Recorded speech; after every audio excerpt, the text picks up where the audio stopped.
Vamos pensar nisto por um momento. 400 anos. 400 anos de silêncio. Durante séculos, a voz profética que guiava uma nação inteira simplesmente emudeceu. E no ar, claro, pairava uma pergunta. O Evangelho de Mateus, na sua essência, foi escrito para responder a essa pergunta. É mesmo essa a questão que move tudo o que vamos ver em Mateus. O seu livro não é só um registro histórico de todo, é o anúncio que quebra o silêncio. É um manifesto de uma revolução celestial que está prestes a rebentar aqui na Terra. Então, como é que Mateus começa a responder a isto? Bem, é curioso. Ele não começa com um grande milagre, mas com uma lista de nomes, uma genealogia. E porquê? Porque ele quer ligar Jesus a uma longa história de promessas, para provar que a sua chegada não foi um acidente, mas sim o clímax de um plano muito antigo. Vamos analisar isto um pouco melhor.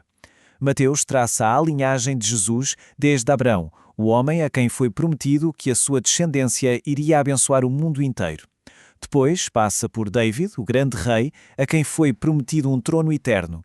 E, crucialmente, ele inclui o exílio, aquele tempo sombrio em que o reino parecia completamente destruído e a promessa esquecida.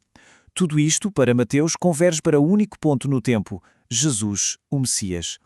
E a história do nascimento é igualmente intencional. José está a lidar com um escândalo que podia destruir tudo, mas um anjo aparece-lhe e revela qual é a verdadeira missão daquela criança. O seu nome será Jesus, que significa salvação, porque, bem, é isso que ele fará. Salvará o seu povo. E ele será a personificação daquela antiga profecia, Emanuel, que quer dizer literalmente Deus conosco. E aqui está uma das chaves para se entender Mateus.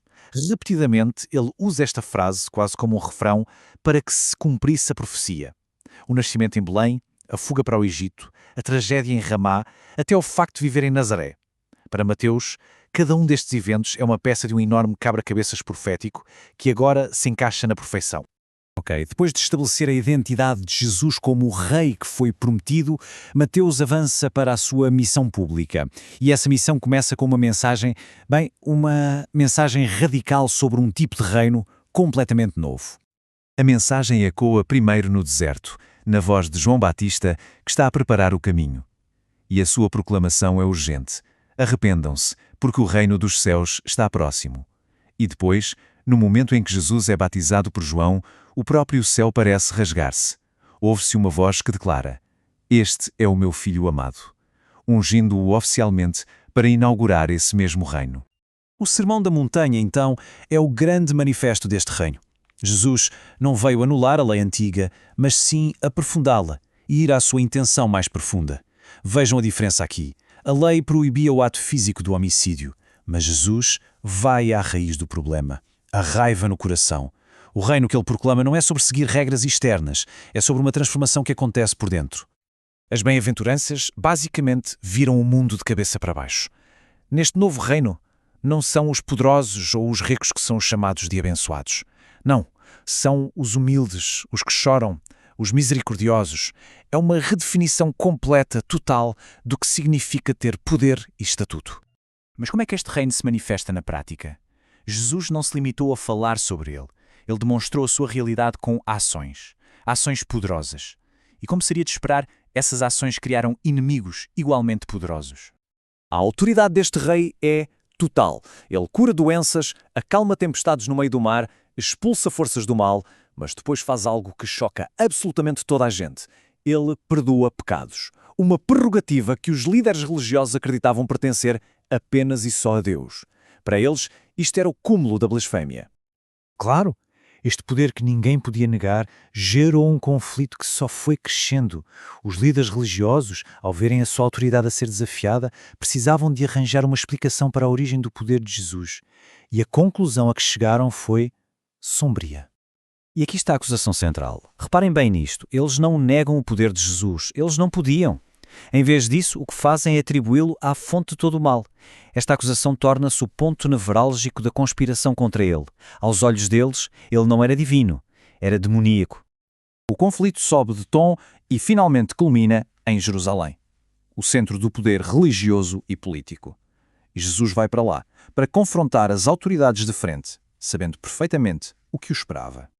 A sua entrada em Jerusalém, onde foi aclamado como um rei, e depois a sua expulsão dos comerciantes do templo foram desafios diretos a todo o sistema.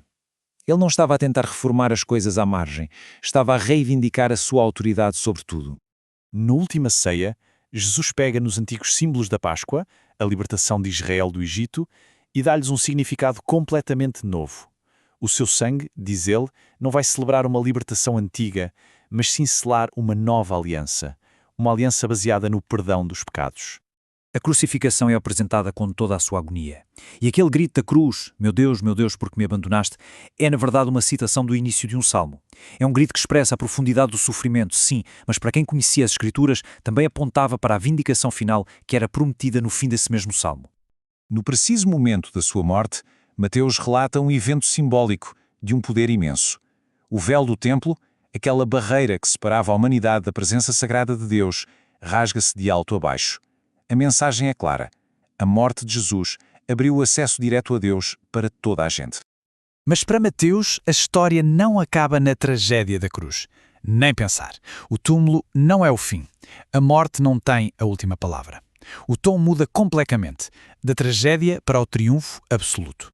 A ressurreição. Este é o clímax de toda a história. É a validação final da identidade e do poder de Jesus. O rei que foi prometido não apenas viveu e morreu, ele derrotou a própria morte, provando que a sua autoridade é de facto suprema sobre tudo. E esta é a conclusão crucial de tudo. O rei ressuscitado não desaparece, pelo contrário. Ele entrega aos seus seguidores uma missão global, que ficou conhecida como a Grande Comissão. E essa missão está fundada na sua autoridade total, não apenas sobre Israel, mas sobre o céu e a terra. Portanto, ser um discípulo, no contexto deste comando final, não é apenas acreditar em certas coisas. É um chamado ativo. É um chamado para participar no trabalho do rei, para continuar a sua missão de anunciar e demonstrar a realidade do seu reino no mundo. E sim, o Evangelho de Mateus não termina como uma simples história de passado.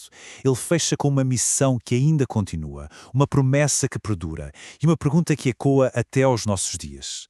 Como é que esta missão, de levar o reino a todas as nações, continua hoje?